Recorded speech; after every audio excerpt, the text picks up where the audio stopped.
Well, thanks very much. It's great to be here today, and I really do appreciate the fact that you've all put aside your busy day to listen to a politician in an election year. So I'll try not to get too confrontationalist. So first, of course, I'd like to thank Melinda Salento and Michael Camilleri from CEDA. CEDA makes an invaluable contribution to public life in Victoria, and might I say right across this country, through hosting events like today's launch and publications like the annual Economics and Political Overview. Can I also thank Michael Blythe and Damien Augustinus for today's contribution. Damien, I've got to apologise to you. There's an article in today's paper and I was asked to reel off a couple of companies who might be rather good at PPP delivery and project, and I forgot to mention the sponsor of today's event. So it can only go uphill from there. Once again, thanks very much for attending today. So Paul Keating once said that when you change the federal government, you change the country. And as is often the case, he's a hard man to disagree with. It's a principle that applies to all levels of government. Just as voters have a choice at the ballot box, a newly elected government also has a choice. It can twiddle its thumbs, it can play safe and gear everything towards winning the next election.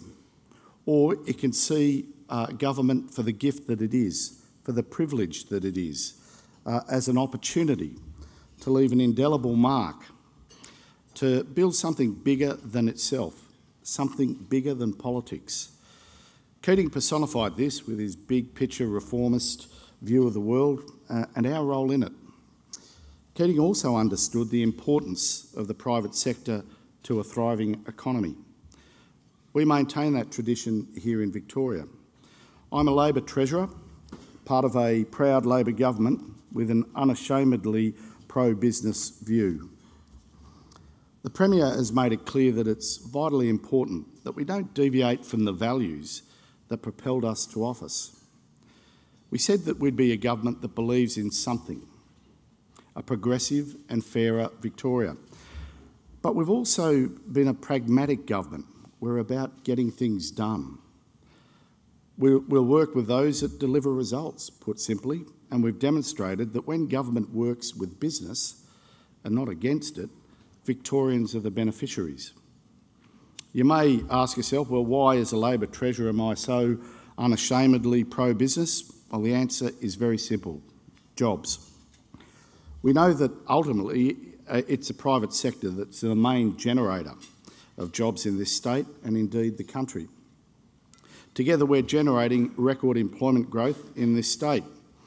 To update you, Damien, when we were elected in 2014, or since we've been elected in 2014 November, more than 316,000 jobs have been created here in Victoria. That's the largest increase in both absolute and percentage terms anywhere in the nation. Over the last 2 years, full-time jobs growth in Victoria has been more than double the national average. In fact, in just the last 18 months, we've created more jobs than in the 4 slow lost years of the previous government. And this resurgence is not just occurring in metropolitan Melbourne. Crucially, around about 50,000 jobs of those have been created in regional Victoria, more than 5 times what the Coalition managed in 4 years. We've supported jobs growth in regional Victoria with Australia's first regional payroll tax cut, slashing the rate by 25%. As with many initiatives in Victoria, where we led, other states soon followed. All up, we've invested more than $570 million in tax cuts for Victorian business, more than double what the Liberal Party achieved in 4 budgets. And, of course, from the 1st of July this year, 38,000 businesses across this state will get a further tax cut as we increase the payroll tax threshold yet again, this time to $650,000. So many new jobs, of course, are a direct result of the infrastructure projects that are currently transforming our state. All up, our infrastructure projects are generating more than 50,000 jobs. That's thousands of engineers, labourers, apprentices, former auto workers, all playing their part in the transformation of our state. The government's annual infrastructure investment will average $10.2 billion over the next 4 years, more than double the average during the previous 10 years. The record infrastructure investment is only possible because we're partnering with the private sector in new and innovative ways, including public-private partnerships for the outer suburban arterial roads, the metro tunnel, high-capacity metro trains, and new schools and hospitals. The economic value of PPPs is that they engage private sector expertise while also freeing up state capital to invest in other priorities. Make no mistake, what we'll be left with are enhanced public assets. PPPs also make it much easier for a government, and particularly a treasurer, to deliver on an ambitious infrastructure agenda. When you have multiple multi-billion-dollar projects underway at one time, the risk transfer we achieve through PPPs becomes an essential part of responsible financial management. Victoria now has 30 PPPs in place, making us a global leader in this field, at a time when the United States is talking about a $1 trillion infrastructure pipeline. The opportunities for Victorian firms to export their expertise are, quite frankly, enormous. To help build local capability, we've strengthened the Victorian industry participation policy to ensure our major projects are creating opportunities for Victorian businesses and suppliers. Under this policy, 81 procurements worth more than $53 billion have been designated strategic projects. This is expected to support over 20,000 local jobs. Figures like this, I think, can often be quite overwhelming, but when you drill down, pardon the pun, you can see that these projects make a real difference to Victorians' lives.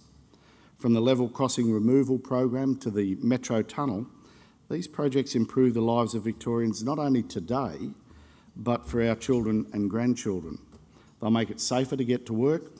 They'll mean less time stuck in traffic, although probably exacerbated the situation while we're going about it. And it'll make it easier for many people in this room to do business. And make it easier to transport goods and services across the state and through our ports internationally. Cutting commute times also expands the pool of workers that a business can employ, making it easier to find the right person for the job, which in turn boosts productivity. Politicians like to talk big and take credit when it comes to these projects, and might I say I'm no exception to that rule. But sometimes it's warranted. Governments have been talking about an alternative to the Westgate Bridge for decades, but it's this government that's getting it done. Likewise, the $11 billion Metro Tunnel project, the biggest public transport project in the nation, will create nearly 7,000 jobs, including 500 apprentices, trainees and engineering cadets. The enormity of these projects is obvious to anyone that commutes by road or rail. Less visible, but equally important to ensuring our economic productivity and quality of life, is our investment in social infrastructure. It's a cornerstone of what Labor is all about. And nowhere is this more evident than in our record-breaking investment in what is the future of this state, education. Since being elected, we've continued Labor's proud history of investing in education and enriching the lives of young Victorians. Across the state, we're delivering thousands of new teachers, more than 1,200 school upgrades and 56 new schools. We build the schools and our opponents shut them down and sell them off. I didn't realise it when in government, they don't realise it now, but it's in these schools that we'll find the engineers, the scientists and the designers of the future. The workforce that we build and that will build the roads and rail that the state needs, and also help business continue to grow and to thrive. That's why we're making Victoria the education state. Not because it looks good on a number plate, although I must admit I think it does, not just because we believe in giving every young Victorian the opportunity to succeed, but because when it comes to growing productivity, the closest thing to a silver bullet is education. Educating Victorians is key to boosting our international competitiveness. Elsewhere, our investment of over $2.6 billion in health infrastructure, including the recently announced Victorian Heart Hospital, ensures Victorians receive first-class healthcare. We're now employing 1,500 more doctors and 3,000 more nurses than 3 years ago. And of course, we've invested around $3 billion in community safety measures, including 3,135 new police officers. So when Prime Minister Turnbull from sunny Bondi Beach or Minister Dutton on a Sydney shock jock radio chooses to scaremonger and dog whistle on crime in Victoria, they forget two things. First, it was the previous state government that cut $100 million from the police budget. And secondly, that Victoria is actually the safest it's been for decades, with ABS figures confirming for a fourth consecutive annual fall in crime. In fact, youth offending is almost twice as high in Sydney as it is in Melbourne. The Prime Minister's contrived concern for Victorians was all the more galling when you look at his track record. His home state of New South Wales receives 45% of federal infrastructure investment, while Victoria receives less than 10%. Now the Prime Minister is considering a change to GST allocations, which could see $1 billion ripped away from our schools, hospitals and police. Perversely, Victoria seems to be singled out for special treatment. How is this anything other than unfair and punitive? We're being punished for our success. The Prime Minister leads a government that loves to talk, but ultimately does little. 2 years ago, he and his Treasurer were telling us all about the need to reform the Federation. But what have they actually done? Nothing constructive. In fact, they've made things worse. Well, I've got some ideas. They could start by removing the layers of Canberra bureaucracy that duplicates and complicates delivery best managed by state governments. After all, it's state governments that are actually in the business of building and managing schools, hospitals and transport systems. It's state governments that work in partnership with business on the delivery of infrastructure and services.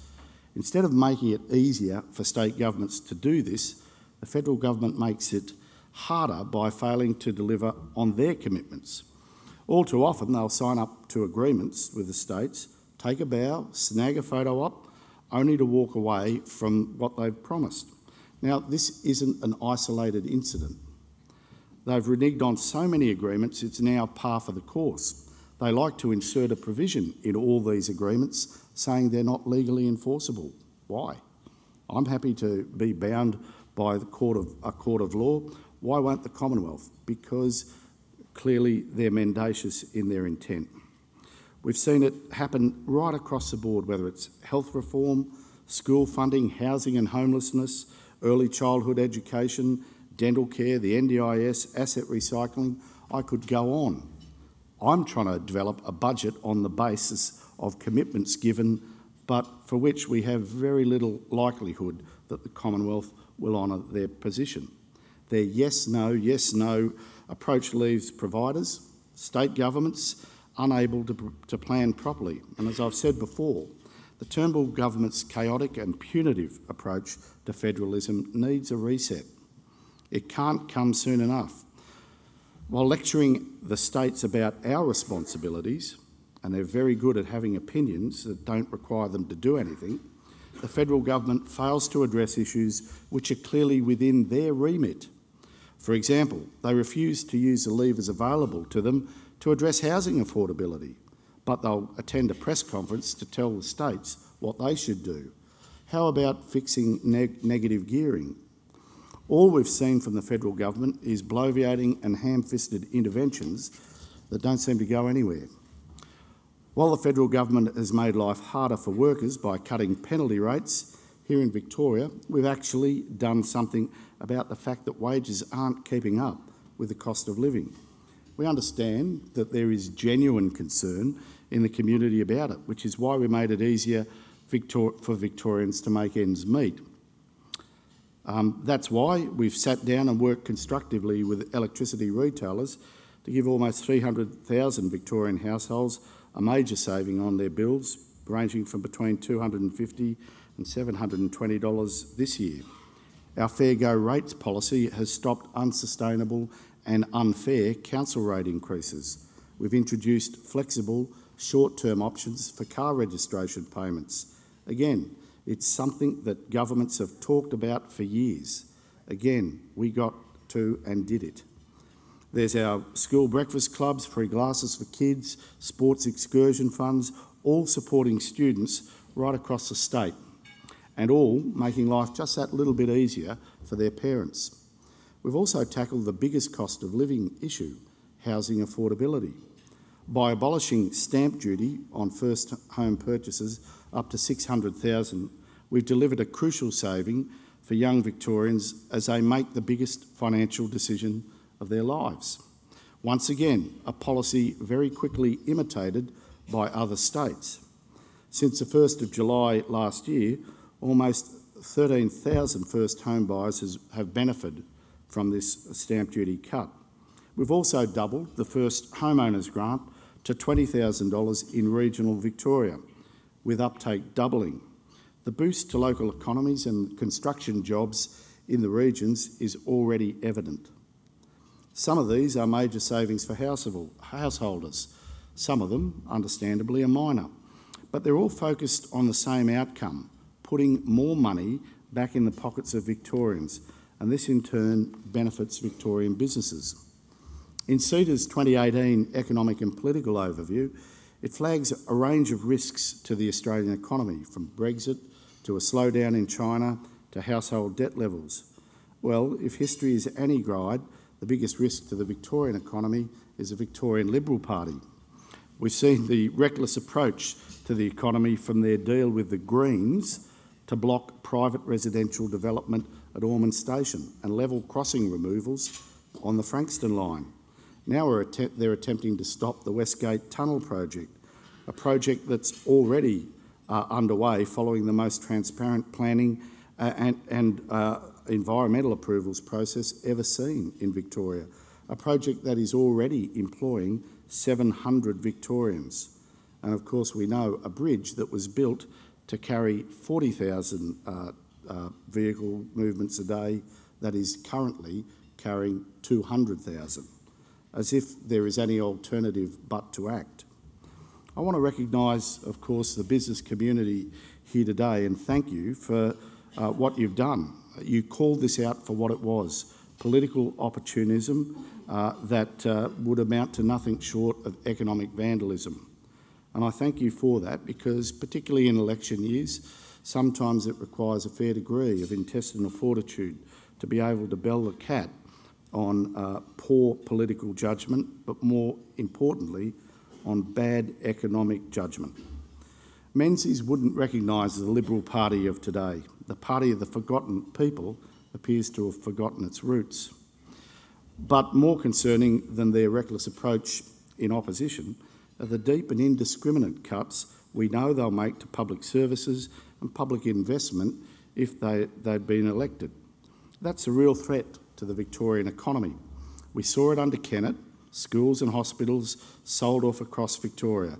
We saw it under Abbott, $80 billion cut from schools and hospitals, straight off the bottom line of the state's budgets.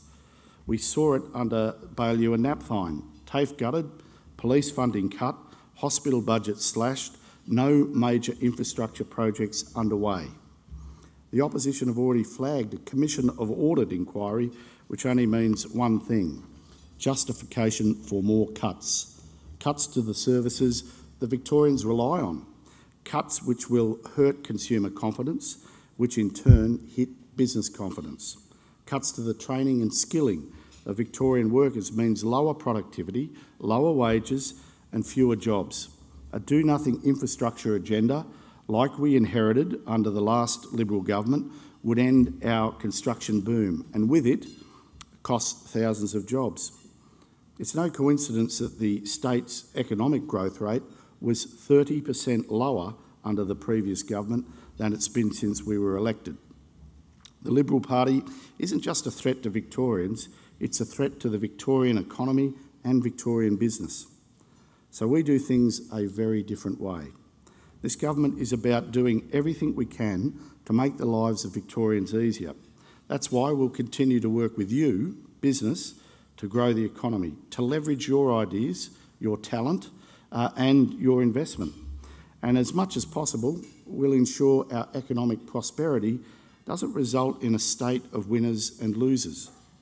For a successful, thriving society, we need people entering public life to make a positive difference.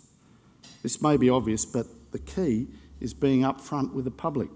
Right from the start, we said we'd be a fiscally responsible, socially progressive government. We said we'd maintain our AAA credit rating.